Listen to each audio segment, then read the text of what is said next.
And we're back from break on the InfoWars Nightly News. Now we're joined by pharmacist Ben Fuchs for really an extended interview into everything about health and how really you can solve your own issues just by learning about nutrition and taking it into account. Yeah. Thanks for joining us, Ben. Thank you for having me. I like the way you said that. We can solve our own issues.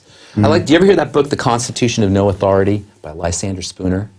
No. Lysander Spooner was a lawyer in the 1800s, and he wrote a book called The Constitution of No Authority. And his whole take was that we have to abolish authority. And that he was talking about it from a political standpoint.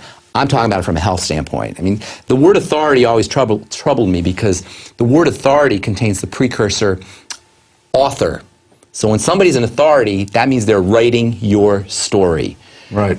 I hate authority. I don't want anybody writing my story. We can write our own story, and nothing is more important when it comes to writing our own story than writing our own story about our health. So why don't you give us some of the basics here? Okay, cool.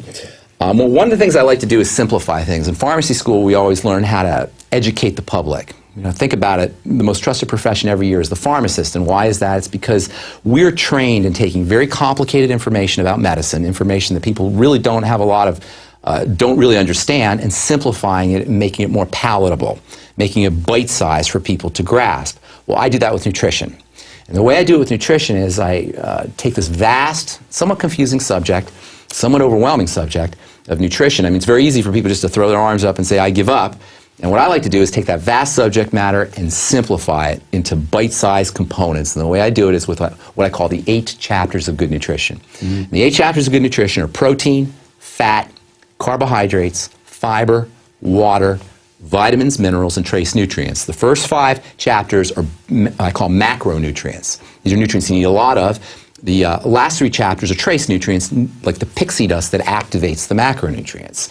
So when it comes to the 8 chapters of good nutrition, how do you incorporate that into your lifestyle? How do you incorporate it into your lifestyle in an easy way, in a manageable way? So take chapter 1, protein. Your needs for protein are unspeakably huge. The average person needs somewhere around half a gram to a gram of protein per pound of body weight. So you weigh, say, 150 pounds, you're looking at 75 grams to 150 grams of protein if you want to be optimally healthy from a protein standpoint.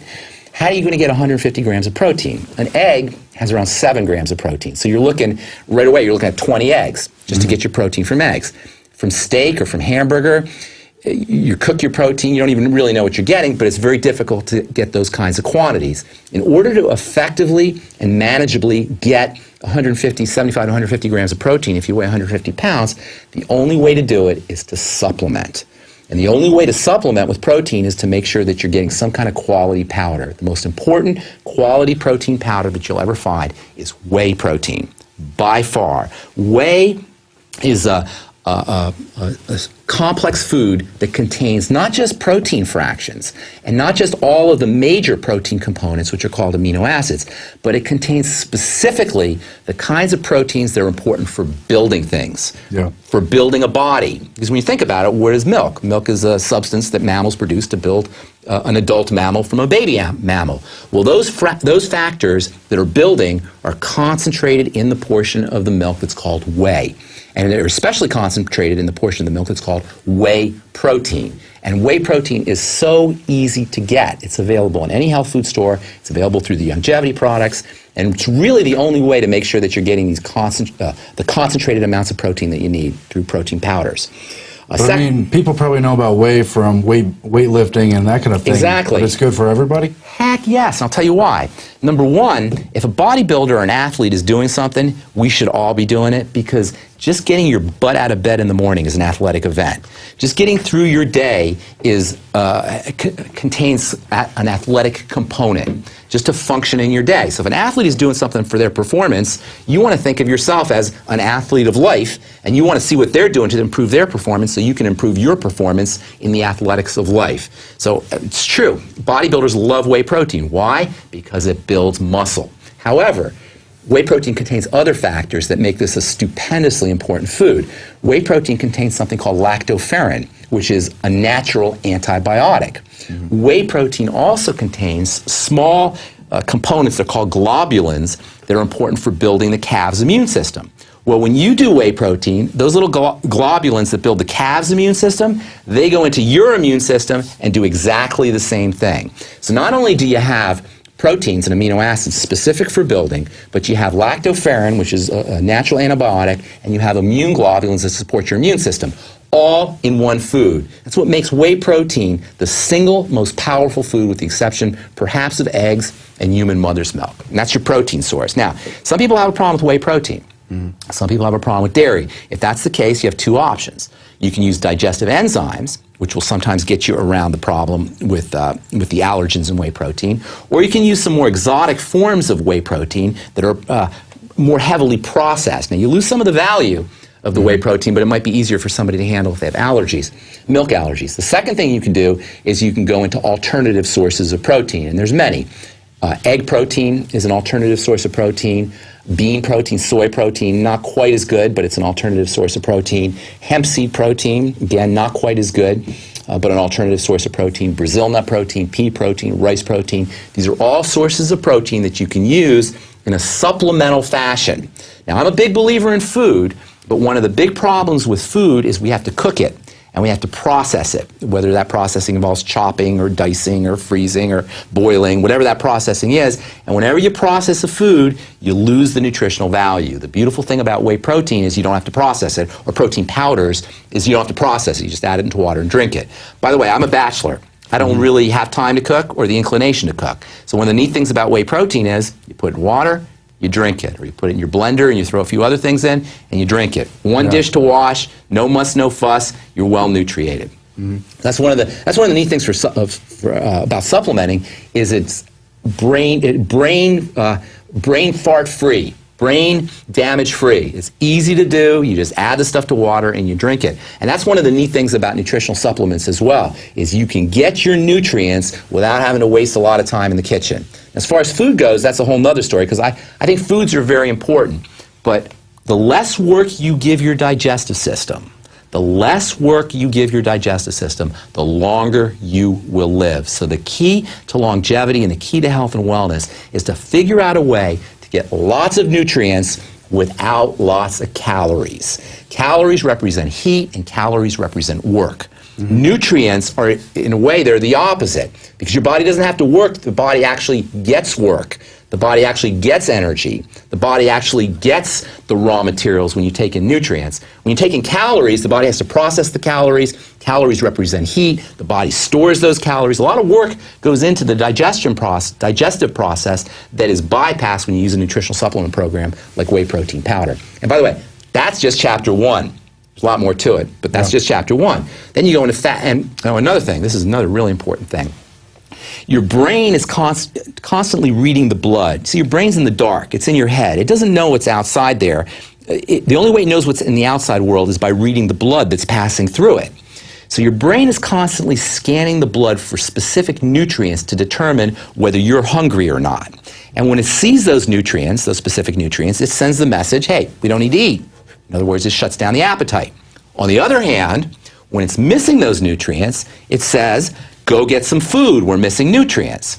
Well, the key nutrients that the brain is looking for to determine appetite, or lack thereof, is tryptophan, which is a very important amino acid, you can think of it like a protein, and glutamine, which is another very important amino acid, and you can think of it like a protein. So essentially, the brain is reading the blood for specific proteins to determine whether you're hungry or not, or whether we're hungry or not. So if you want to shut down your appetite, protein is your best friend. Concentrated protein is your best friend. If you want to lose weight, concentrated protein is your best friend. Because what happens is your protein levels in your blood rise, and as the blood goes through your brain reads the protein levels and it says, all is right in the world. Now, it's specifically reading the blood for these building amino acids, specifically tryptophan and glutamine, which from an evolutionary perspective, these were the amino acids that were in the foods that we hunted. Back when we were paleological, when we lived on the African savanna 50,000 years ago, tryptophan and glutamine meant we just killed a wildebeest, or we just killed a zebra. And it's summertime on the African savanna, and all is right in the world. So you don't have to go eat. Now we can take all that energy, we can put it into muscles. Conversely, when tryptophan levels are low, and glutamine levels are low, protein levels are low in the blood, the brain reads the blood, it sees the protein levels are low, the amino acid levels are low, the tryptophan and the glutamine levels are low. Guess what it does? it sends you out to go find food. Store up anything you can find. Store it, exactly. And what kind of food? Sugar, because sugar is very important to the brain. So when your protein levels are low and your amino acid levels are low, tryptophan and glutamine, you're going to be on a one-pointed, highly focused hunt for sugar, and your brain is going to take that, your body's going to take that sugar, and under orders from your brain, it's going to store it on your gut or on your butt because it thinks a famine is coming. It thinks wintertime is approaching. So protein, ingestion of protein, proper ingestion of protein, tells the brain that all is right in the world. It's summertime on the African savanna. There's plenty of food, and we can put all those nutrients into building muscle so we can go out and hunt and do all the things human beings are supposed to do. Protein is a dieter's best friend. And I hate willpower.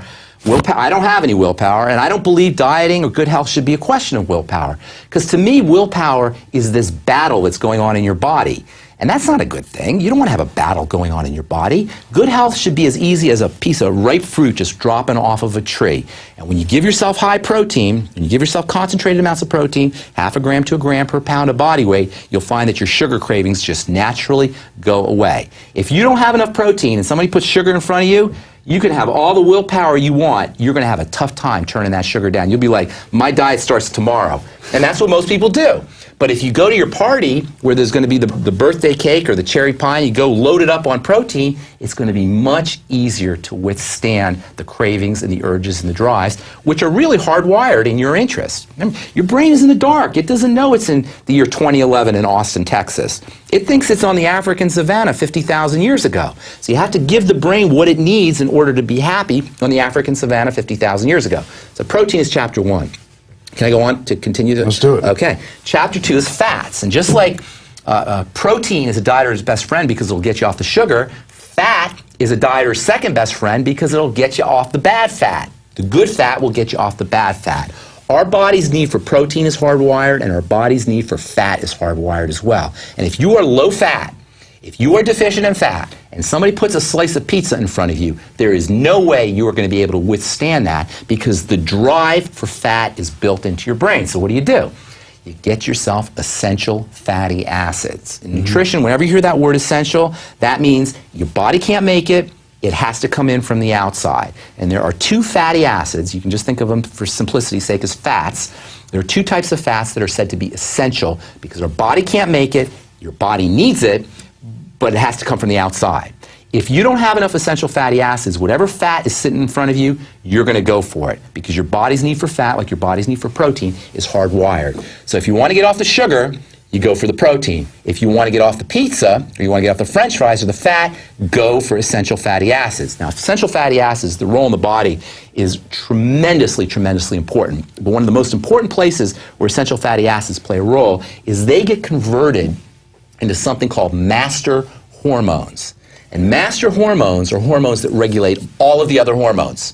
They're transcendent to all of your other hormones, and they come directly from essential fatty acids. Without essential fatty acids, you cannot make those master hormones. Master hormones regulate all the opening and closing of your body, all the opening and closing of blood vessels, nerves firing or not firing. Any kind of dynamic movement in the body is regulated by these master hormones, which in turn come from essential fatty acids. There are many Americans who go cradle to grave without enough essential fatty acids because they're so difficult to find from food. Yeah. If you're not supplementing, you're not getting them. You can almost one-to-one treat your fat cravings as deficiencies in essential fatty acids. So getting yourself on a good essential fatty acid is unbelievably important. There's 2 ways to do it. You can do it in liquid fashion. There's many brands of liquid. Or the easy way to do it is capsules, like the Youngevity product, the Ultimate EFAs. Take 3 capsules morning, 3 capsules afternoon, 3 capsules night. Now, one of the things that happens as we get older is we don't absorb our fats. And so many people are having problems not only getting essential fatty acids, but once they take their essential fatty acids, absorbing the essential fatty acids. So if you have a problem, then you're going to have to throw in some digestive enzymes or take your essential fatty acids with food.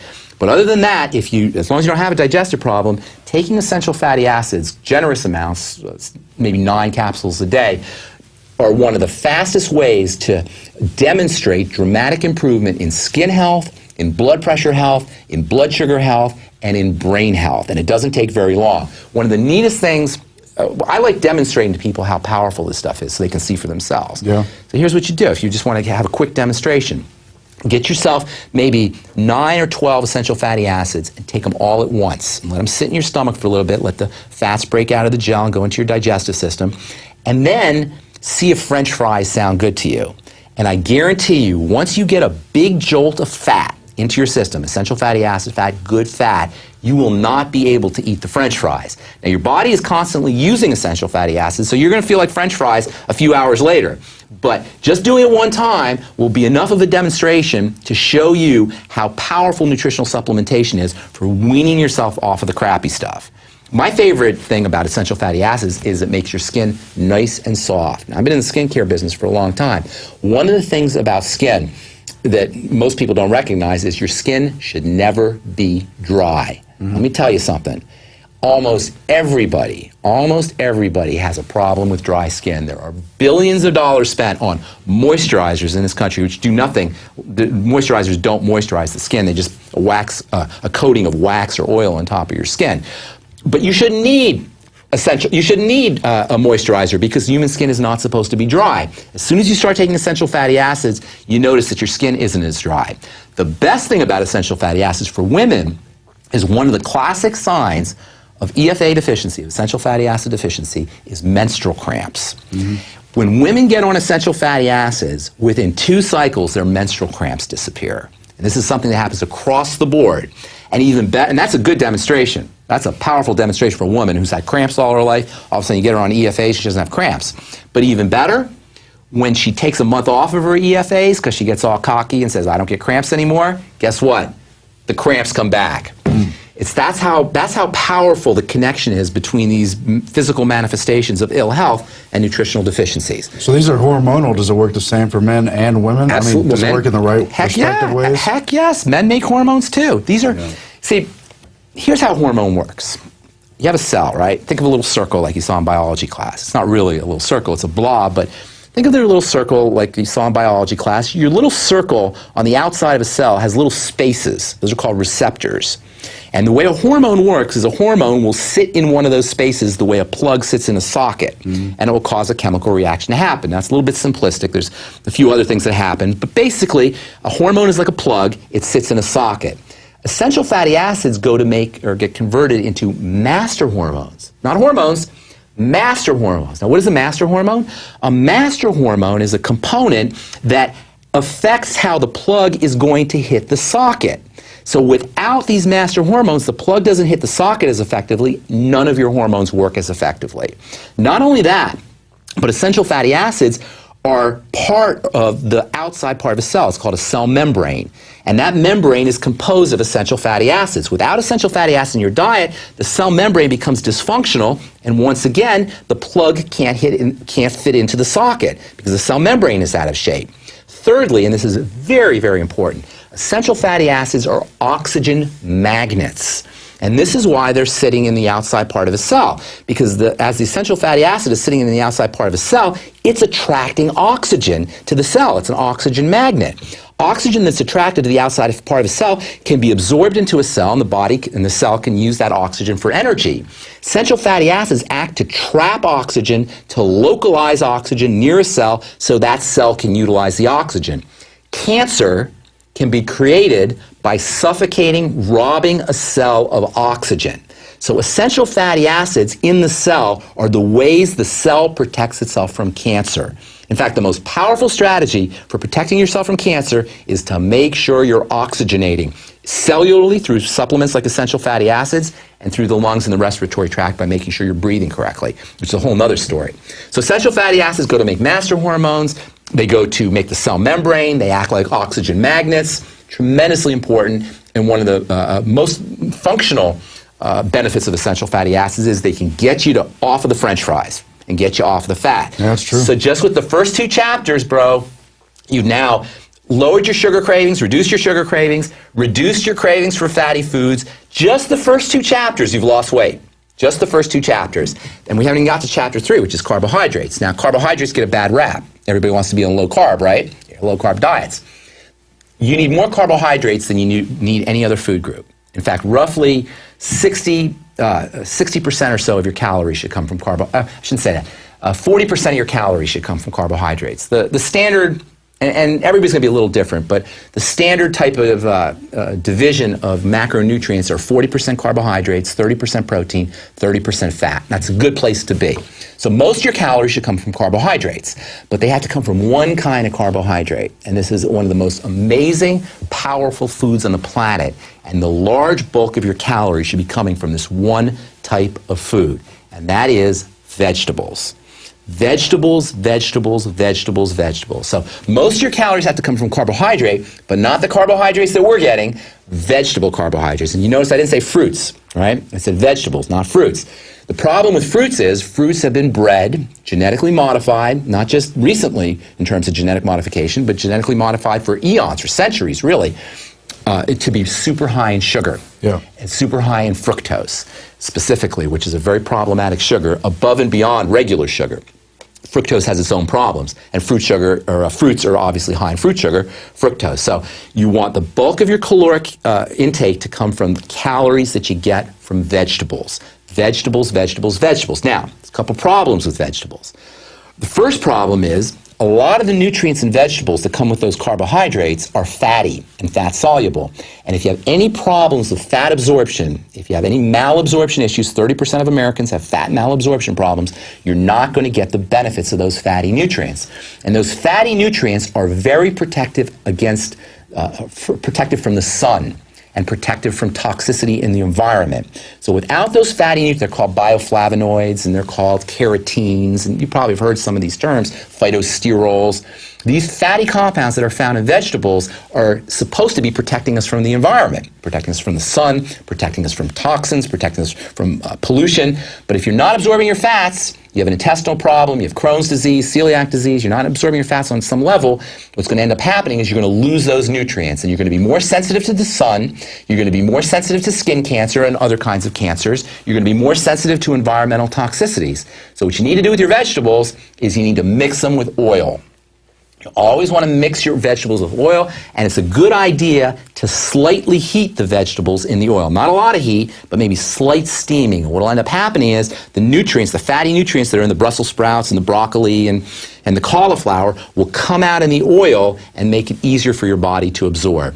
So chapter 3, carbohydrates, should be mostly vegetables, as much as you can do vegetables, and it should be always mixed with fats. Mix your oils, your fatty acids, your essential fatty acids with your vegetables, and go varied on the vegetables. Easy on the beet and carrot. Everybody likes beet and carrot because they're super high in sugar. So easy on the beet and the carrot. Emphasize the bitter vegetables. Medicine and good stuff is always in the bitter vegetables.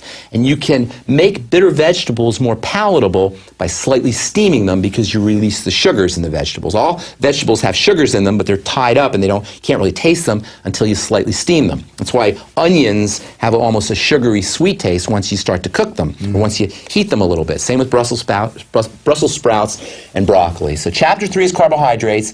Carbohydrates should form the bulk of your caloric intake, but they have to be vegetable carbohydrates, and you can't possibly get enough vegetables. Vegetables for breakfast, vegetables for lunch, vegetables for dinner. Veggie juices are an unbelievably important strategy for dieters because you get all of these nutrients, easy to absorb, it's all broken up and pre-digested, and you don't have to go through some of the digestive problems that are associated with vegetable intake. By the way, cabbages and cabbage juice is an amazing, amazing medicinal-like compound, medicinal-like food substance for the digestive system. If you have ulcers, if you have any kind of digestive problems, cabbage juice is amazing, amazing stuff. All vegetables are amazing. Cruciferous vegetables, broccoli, cauliflower, Brussels sprouts are a woman's best friend because they're highly protective against female cancers. Yeah. All of those vegetables, cruciferous vegetables.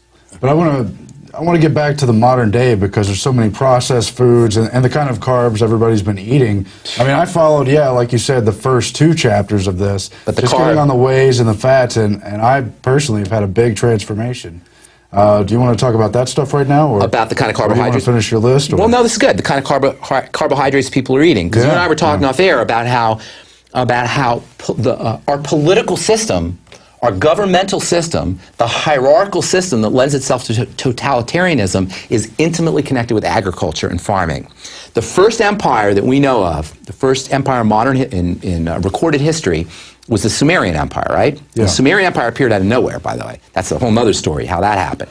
But so the Sumerian Empire is the first empire in recorded history, and the Sumerian Empire became an empire because they were the first civilization that figured out how to farm and how to become big from farming. Now, why is hegemony and tyranny related to agriculture and related to farming? Well, farming's a lot of work, and it's hard to get people to do a lot of work. Not only that, but irrigation requires ditch digging, and so people had to dig ditches, and human beings aren't inclined to go dig ditches and to go farm if they don't have to. They had to be made to do that. So our political system of tyranny and our governmental system that's based on hierarchy and authority is intimately wed to this idea that people didn't want to farm, but they had to be compelled to farm.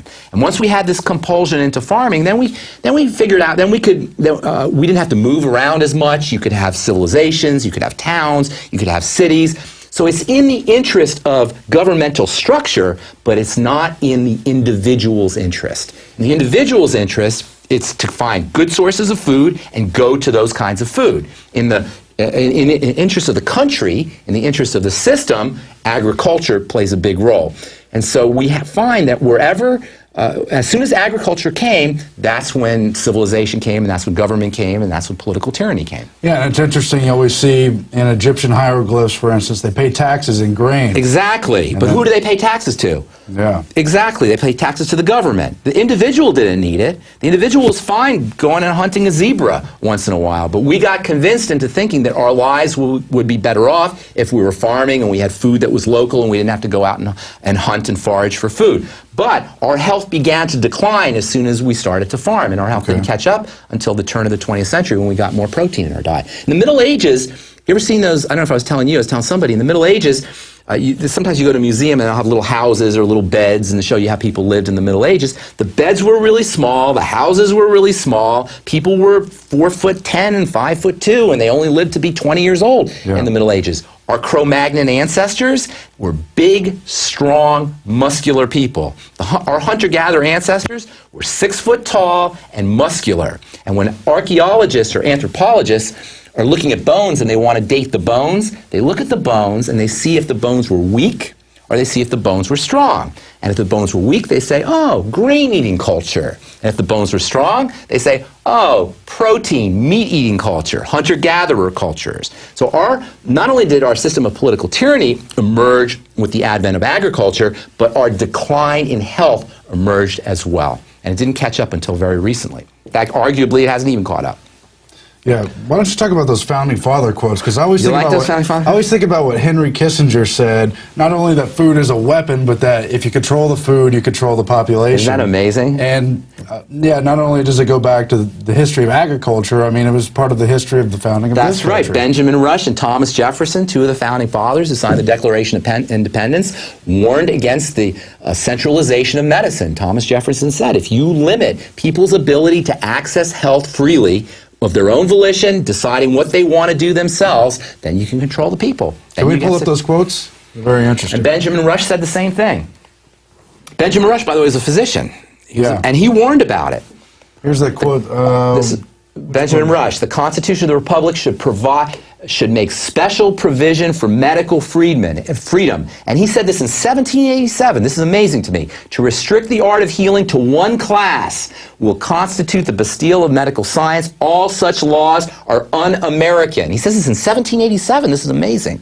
And despotic. Unless we put medical freedom in the Constitution, the time will come when medicine will organize into an undercover dictatorship and force people who wish doctors and treatment of their own choice to submit to only what the dictating outfit offers. This is what managed healthcare is. Exactly what Benjamin Rush warned against. Managed healthcare is when you go to HMO and they select what kind of medicines you get based on what kind of illness you have, based on what the book tells you. And that's what Obamacare is, Aaron. This is the promise of Obamacare.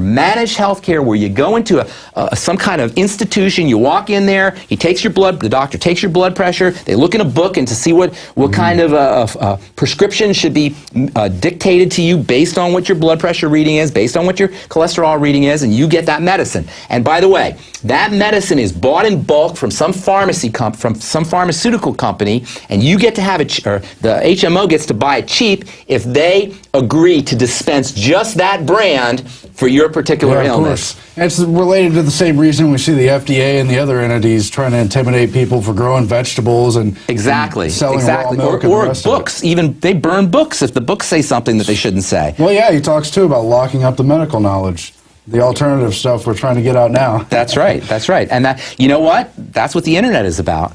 We're so lucky for now. I don't know what's up in the future, but for now, Aaron, gathering information is the most important thing you can do. The reason I do what I do is because I want people to have this kind of information. For the listeners, for people who are out there, there is nothing more important than gathering information about this whole, about how we take care of our bodies and how we don't take care of our bodies. To me, our access to the internet that we have for now is a gift from on high. Let's take a look at the Jefferson quote too. Do we have that? If the people let the government decide what foods they eat and what medicines to take, their bodies will soon be in a sorry state, as are the souls of those who live under tyranny. Isn't that great? That's Thomas Jefferson. Not sure on the year of that quote, but regardless, it's from the founding period, and that really is part of the fight. We're trying to have a revolution of the mind here, but that goes right along with the bodies, and that's what the InfoWar and the rest of it is all about. Well, InfoWar is information. Yeah. That's exactly what that is. Now, personally, I'm a healthcare professional, so I focus on health, but I'm also involved, I follow what's going on politically, and I follow what's going on in terms of the New World Order, in terms of the centralization of power on all levels. But if we're sick, Aaron, if we have cancer, if we have colon problems or Crohn's disease, if we have autoimmune problems, or if we're just a slave to food where we can't stop eating, we will not have the wherewithal, we will not have the power, we will not have the strength to fight this New World Order. So, to me, this is a precursor to the great battle. Taking care of your body, taking care of your health, disengaging from the foods they want you to eat. If somebody is singing a song to you about a food that you're supposed to go out and eat, that's a food you don't want to eat. Yeah. If there's a commercial, if there's a jingle, if there's a model, if there's a little cartoon character, that is something you don't want to go near. And that's the kind of decisions we have to make. We're being manipulated through our food choices. So as an independent human being, as a free-thinking human being, it should be an insult to anybody to drive through the Golden Arches or to go through Wendy's or to eat that kind of food, because that's how that's how our power is being usurped from us. That's how we are being controlled, through the water we're drinking, through the beverages we drink, through the foods we eat, and through the air we breathe. So personally, I consider it an insult to my intelligence to go through some kind of drive-through to have a hamburger or French fries. I feel personally offended by somebody trying to sell me that they've stuff. taken all the psychology knowledge and used it against us. It's from Maslow awful. To Bernays, you know about Edward Bernays? Exactly. Oh my God, the torches of Well, he was the nephew of Freud, so exactly. They Do you know Edward Bernays was hired by the Beechnut Packing Company to get more sales for bacon, and he invented the bacon and egg breakfast that we all eat today? That's some good PR. Well, I've seen that documentary, The Century of the Self. It's very interesting. Exactly. Edward Bernays knew all this stuff. See, that's when they started to figure that we can manipulate the mind. They didn't even know about the mind from a scientific perspective till Freud. Freud's big advance was he said that there's these unconscious drives that we have, and those can be manipulated. I love this. There's a funny story, and I think it was in that Century of the Self video with the cake mix. Do you remember the story of the cake mix? Not offhand. They were trying to sell women powdered cake mix. And women didn't want to buy it because they were like, no, I'm a woman. I know how to bake. I'm not going to buy a powdered cake mix. They found it insulting, right? So what they did is they did all these focus groups to figure out why women weren't buying the processed powdered cake mix. And they found out that because women felt like it was taking their womanhood away, they figured out, well, we'll tell women to crack an egg in the powder cake mix. So they feel like they're doing something. They feel like they're doing something, and all of a sudden the cake mix sales went through the roof, and to this day people are buying powder cake mix simply because they think they have to add an egg. You don't need an egg in there. They just told you to add an egg because it would make you feel like you were doing something. The point being that was when we figured out, or that's when marketers figured out, that there was a way to get people to buy things, to hit their buy buttons. In fact, there's a book out now called Biology. Yeah. Have you seen that? B-U-I. Biology, which is the science of how we buy. They have it down, and by the way, the Obama campaign was like almost a pinnacle in all of this, understanding how to manipulate people. Politicians use this all the time. But today, they can actually track your movements in a grocery store to see how much time you're spending at each shelf on the grocery store. And they have these new interactive devices that are being put on shopping carts, and supposedly they're going to tell you, they'll be personalized based on your buying habits, based on your little frequency buyer card. They'll know exactly what Aaron likes to buy, and as you're wheeling the shopping cart through there, they'll go, sale on Twinkies, sale on whatever you like to buy. We become such slaves. We allow these malls to track us on the smartphones. You'll be tracked, exactly. And not only that, but they have iris scanners, and they'll track your eye movements to see how long you're spending focusing on this box or that box, and they'll know how to position things based on the information that they gather. Look, we're going to do a whole part 2 covering a lot more, how to address certain diseases and what's at the heart of it all. But I also wanted to get into a little bit of my personal story, because I have been listening to your show for about 6 months now, and it finally sunk in just from your first 2 points that you got to take the protein and you got to take the essential fats. Right. And I've lost a ton of weight just doing that alone, some moderate exercises, and taking these Youngevity supplements that we have at InfoWarsTeam.com, and then, of course, your radio show at BrightSideBen.com. There I am 6 months ago. That's amazing. And, yeah, I've lost somewhere on the order of 65 pounds or so. But Aaron, here's the thing. It's great you lost weight, and I love that we look good and you lose weight, and it's great that you can see that you lost weight, because it's a way to visually demonstrate for you how effective a nutritional supplement program like the Youngevity products can be. But what's really important, Aaron, is you just added a decade to your life.